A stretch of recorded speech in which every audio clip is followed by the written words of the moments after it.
Bonjour à tous, j'espère que vous allez bien. On se retrouve pour le brief du lundi 19 septembre 2022. Je tiens à vous préciser que les deux premières vidéos d'analyse de la newsletter sont passées de façon publique, donc vous pouvez les retrouver dans la description de cette vidéo. Je vous mettrai les liens et je ferai cela. Donc en gros, ceux qui sont inscrits à la newsletter recevront la vidéo et ceux qui ne sont pas inscrits, vous l'aurez de façon publique, je pense, 2 semaines après la publication de la vidéo. Donc ça vous permet de voir un petit peu le contenu qui est proposé, qui est totalement gratuit, hein, et ça permet aussi que les analyses puissent être vues par plus de personnes. Donc voilà, c'est une chose que je compte mettre en place. Du coup, n'hésitez pas, c'est en description. Et si vous voulez la troisième vidéo d'analyse, qui elle pour l'instant est disponible que pour les abonnés de la newsletter, vous pouvez vous abonner à la newsletter via ce petit lien. Donc le Throne Contact System Yo Newsletter le Trône, c'est en commentaire en description. Et vous recevez automatiquement la troisième vidéo qui pour l'instant est privée que pour les membres de la newsletter. Je le rappelle, c'est totalement gratuit. On s'inscrit totalement gratuitement, il n'y a rien à payer et il n'y aura rien à payer bien évidemment à vie pour cette newsletter qui sera gratuite. Alors du coup, le Bitcoin, on parlera exclusivement du Bitcoin. Aujourd'hui, je pense que je ferai plutôt un point macro demain et peut-être une analyse Ethereum d'ici mardi. Enfin demain du coup je pense, mais on va garder Bitcoin pour aujourd'hui. Alors Bitcoin, très simplement.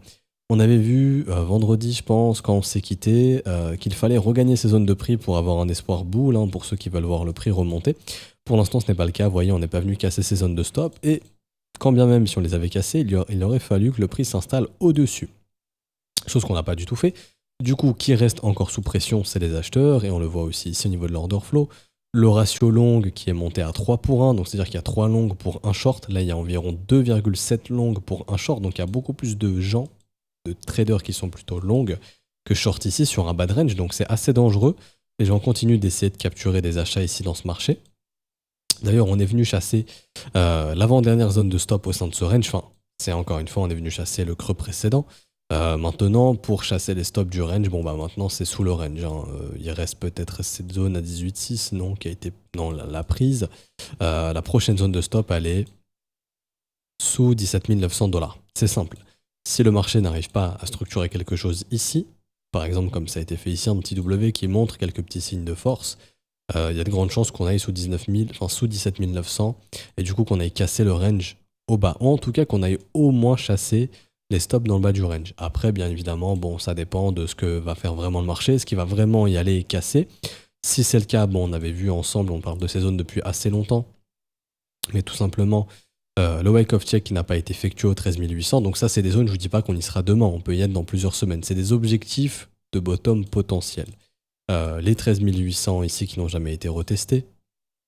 Donc le point de breakout, hein, qui a permis de déclencher le bull market précédent. Également, ici, ça se verra mieux, mais le creux dans le volume profile, qui, ici, le marché demande à revenir faire du business dans cette zone. Ici, pardon. Cette zone ici, donc entre environ 12 000 jusqu'à 19 000, 18 000. Donc on commence à travailler un petit peu, mais en réalité, le creux dans le volume profile, il est bien marqué ici. Donc entre 17 600 et 12 200. Donc cette zone juste ici, qui est très intéressante. Et que le marché va probablement chercher à revenir tester si jamais le bottom n'était pas ici, ou si jamais le marché ne réintègre pas pour aller dans l'autre sens, ce qui pourrait être le cas. Mais si jamais on a une vraie acceptation du prix sous les 17 400, techniquement, pour moi, l'objectif, il est clairement ici. Donc en gros, peut-être jusqu'aux 12 000 $ dans les prochaines semaines, ou peut-être prochains mois. On a aussi le prix de production d'un Bitcoin, qui est environ vers ces eaux-là aussi. Hop, pour les mineurs qui ont le meilleur taux, hein, qui minent au meilleur prix, c'est environ de 10 à 20 000. Bon, il y a certains qui peuvent miner peut-être à 8-9 000. Mais voilà, le prix de production moyen pour les gros mineurs, il est plutôt entre du 10 et 20 000 $. Donc on arrive dans les prix de production, des prix qui sont hyper intéressants à long terme. On n'oublie pas que au prochain halving, en mars 2024, le prix de production va doubler. Donc c'est-à-dire qu'il va passer de environ de 20 à 40 000 $. Donc là, on est entre 20 000 et 10 000, donc x2, ça fait entre 20 000 et 40 000. Donc en gros, le prix de production en mars 2024, il va pas rester ici, hein, il va faire tac, ok, et ça. Donc le prix de production, ici, la box que vous voyez ici, elle va monter, ok. Il faut savoir que Bitcoin, sa valeur intrinsèque, c'est son prix de production. Donc il y a de grandes chances que pour déjà en 2024, on soit au-dessus de 20 000, voire au-dessus de 40 000, ok. Donc c'est ce qui fait que quelqu'un qui chope du Bitcoin, imaginons à 13 000, il a une grande chance d'ici 2024 d'avoir une plus-value déjà sur son investissement. Bon, encore une fois, Je dis pas qu'il faut pas acheter ici, hein. Ceux qui font du DCA sur des bas de range, c'est excellent. De toute façon, la localisation du Bitcoin est très bien. Maintenant, si le Bitcoin décide d'aller combler son creux, vous voyez ici, hein, il s'étend environ jusqu'aux 12 000 $ ce creux dans le volume profile. Je sais pas si on va y aller à 12 000, mais en tout cas, c'est des zones hyper intéressantes si on y vient. Donc si vous êtes en mode je veux investir dans le Bitcoin, bon bah bien évidemment que c'est des zones hyper intéressantes pour vous et que bah faut pas passer à côté. Techniquement, faut pas passer à côté si on fait du DCA. Si on a fait du DCA sur toute cette descente et qu'on refuse d'acheter là-bas, il y a un problème parce que plus vous achetez bas, plus votre DCA il baisse. C'est un peu comme une moyenne mobile et c'est ce qui fait que par la suite, bah, vous pouvez faire justement de la plus-value une fois que le prix il remonte. Bien évidemment. Maintenant, est-ce qu'on a des signes de bottom sur ce marché? Ça y est, on va se retourner? Pour l'instant, non. Pour l'instant, non. Ça, on en avait parlé, mais tant qu'on repasse pas les 25 200, il n'y a pas de signe de retournement long terme. Ça, c'est hyper important de le comprendre. Donc, pour ceux qui veulent un Bitcoin to the Moon 2022, c'est pas probable pour l'instant. À part si là, on se maintient ici bah, et qu'on casse les 25,2. Bon, là, on sera dans une phase de retracement pour la fin de l'année. Mais pour l'instant, c'est pas encore dans la charte. Donc, faut être patient. Pareil ici, on a vu ces corps de chandelle qui tenaient bien en weekly. Là, si on commence à les péter, bon bah c'est qu'on est en train de casser le support. Donc il reste les 17 000, enfin le bottom, hein, les 17 006, qui peuvent tenir le prix. Maintenant, voilà, si ça cède, on voit bien évidemment que le creux dans le volume profile nous appelle et qu'on va être aspiré probablement par ce creux. Et du coup, ça deviendrait une localisation hyper intéressante. Faut pas crier trop vite au dump, hein, puisqu'on est en bas de range et c'est une zone de prix dans laquelle le Bitcoin se retourne depuis juin. Donc le Bitcoin peut encore, s'il le souhaite, se retourner ici. S'il y a des gros investisseurs qui défendent les prix, ils peuvent encore retourner le prix. Maintenant, plus on fout la pression sur cette zone de support, plus il y a des stops et des liquidations qui s'accumulent au sud. Et ça, c'est des zones de prix que on peut atteindre qui sont assez intéressantes. Par exemple, ici sur iBlock, d'ailleurs, il y a le lien en description si jamais, pour s'inscrire avec des remises. Ici, j'ai j'ai les gros clusters de liquidation des 6 derniers mois. Et clairement, il y a des grosses liquidations au 18 300, au 17 400, jusqu'au 16 200, et ça jusqu'au 15 300. Donc il y a des grosses liquidations longues. Là, on voit que des shorts pour les liquider, c'est au-dessus des 23 100. Donc tant qu'on ne regagne pas les 23 000, on sait que le marché va être tenté de liquider justement massivement des acheteurs. Même sur de Kingfisher, pareil, aussi le lien en description. Ah là, c'est Ethereum, je vais vous charger Bitcoin, mais hop, on prend BTC ici. Donc là aussi, c'est un outil qui permet de détecter les liquidations. Ça, je l'envoie aux élèves tous les jours d'ailleurs, mais là, on regarde un petit peu Bitcoin. Désolé, je suis un petit peu malade aussi, je pense que ça s'entend.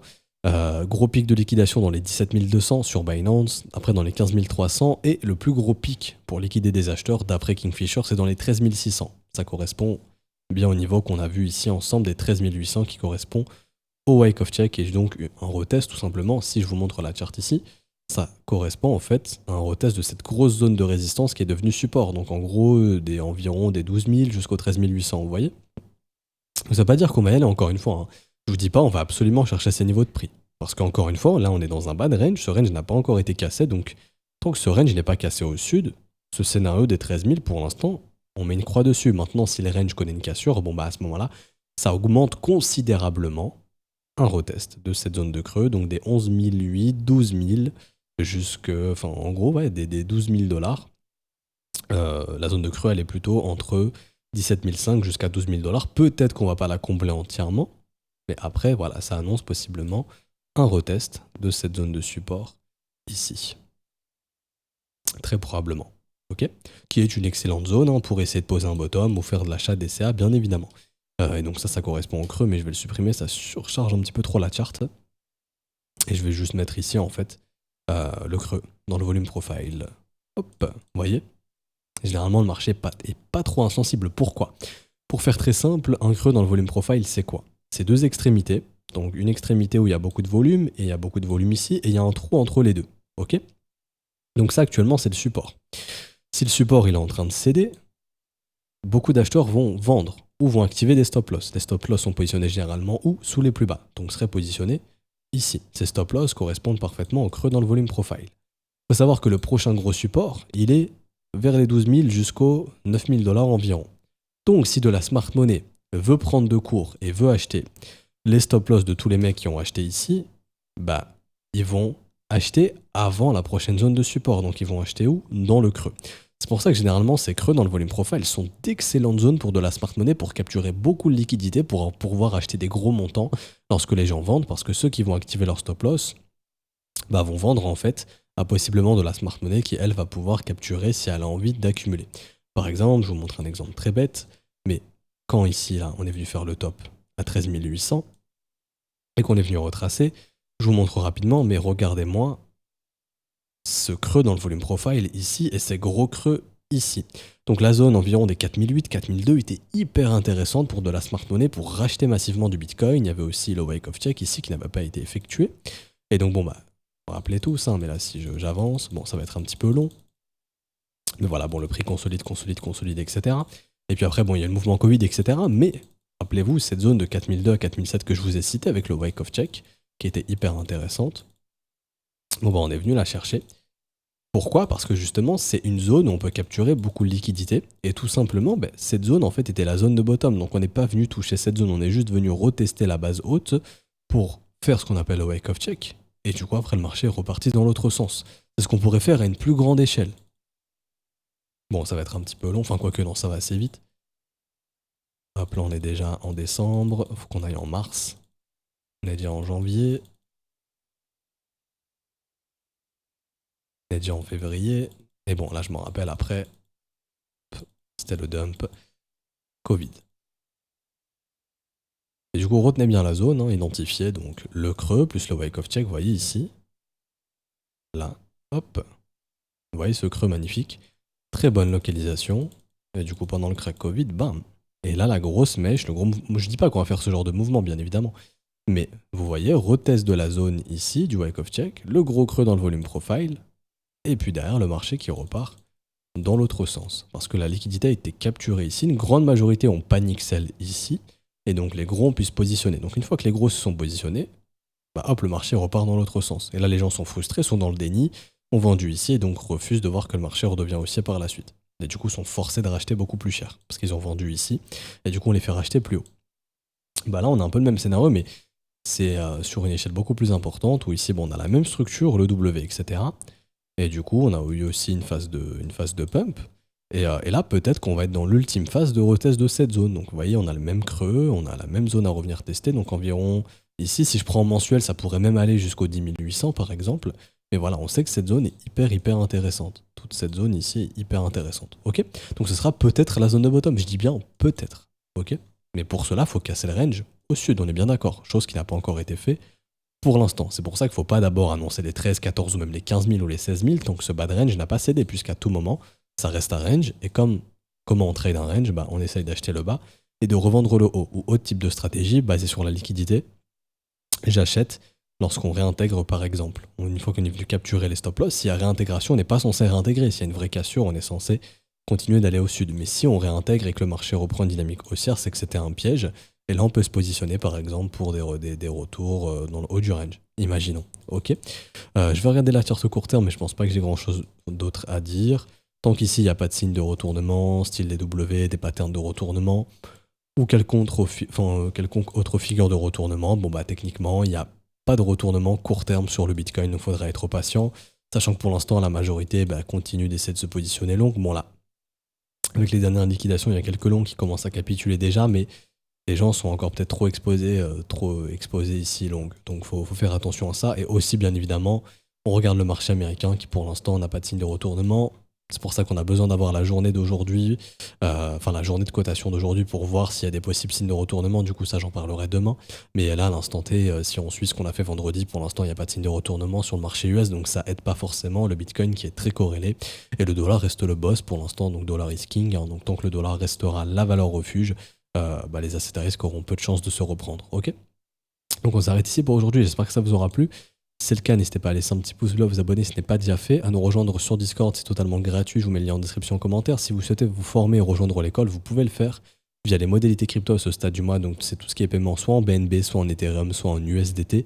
Il y a les réseaux utilisés, donc ça dépend des réseaux, TRC20, ERC20, donc il y a les adresses aussi à utiliser en fonction des réseaux. Également, vous avez les montants, les offres de réduction pour les abonnements un peu plus long terme, et faut simplement, une fois que le virement est fait, hein, donc une fois que vous avez fait la transaction, simplement envoyer le TXID à tous les profs ou un des profs. Le mieux, c'est à tous les profs, comme ça, le premier qui le voit le valide et vous avez votre rôle élève, ça va hyper vite. Du coup, on se retrouve demain pour une prochaine update. On fera un petit point du marché US en plus, je pense. À demain, très très probablement. Ciao, ciao.